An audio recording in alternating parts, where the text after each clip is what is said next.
Okay, so what else are we going to talk about? Let's talk about immigration. I think we all would agree that there is a serious problem in this country right now of undocumented workers, illegal immigrants, whatever you want to call them. I use the two terms, interchangeably. I don't believe either one's discriminatory at all. It's just a statement of fact. What do? Again, we're back to the roots of this country. This is why I think it hits home with so many people is, for the most part, all of us are immigrants. Our families are immigrants from someplace in the world, either by choice, some people not by choice, unfortunately, but we're all here. We all make a great melting pot of a society. And it's so impressive to the rest of the world, whether we realize it or not, that when all these different cultures can come together and we all stand up and we all hold hands and we just simply say, we're Americans. God, I mean, that's so great. I mean, nowhere else in the world does that happen. And we really need to embrace that. But what do we do in the short term? I mean, how do we take care of this problem?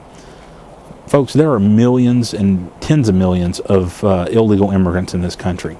We can't go on a manhunt. We can't round them up, even if we wanted to, and it was the right thing to do. We don't have the power. And I personally don't believe it's the right thing to do. So what do?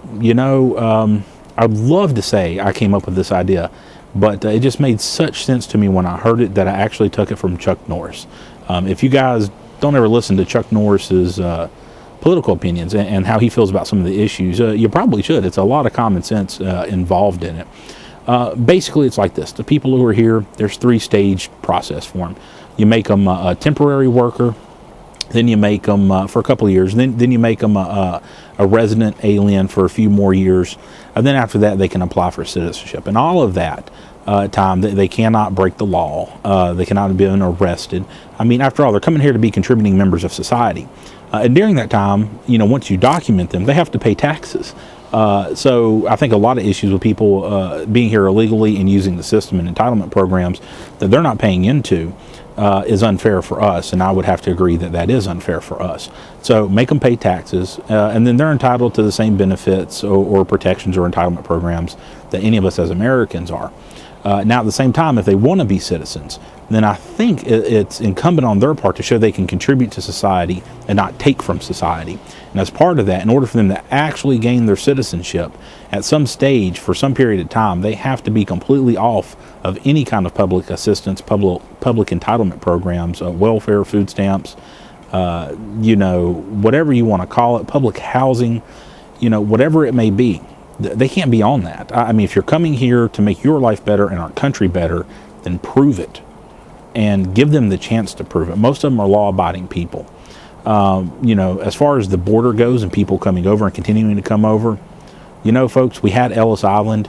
It's not like we turned away boatloads of immigrants. We didn't know who was on the boats. We had to have a system when those people came into the country to document it and bring them in. And we got to have the same thing along the Mexican border currently. And as part of that, they need to formulate a plan of where they're going to work. Just coming into the country and drifting along doesn't work anymore in our society. So they're going to have a plan when they enter, and as long as they have a plan that we can verify, we'll let them enter the country and enter into the program of a 4 to 5 year program of gaining their citizenship. Of course, as always, if they want to join the United States military, complete their enlistment, then they're eligible for citizenship, as currently is the case as well. And at the same time, let's not neglect our neighbor. Mexico is going through some real economic hardships.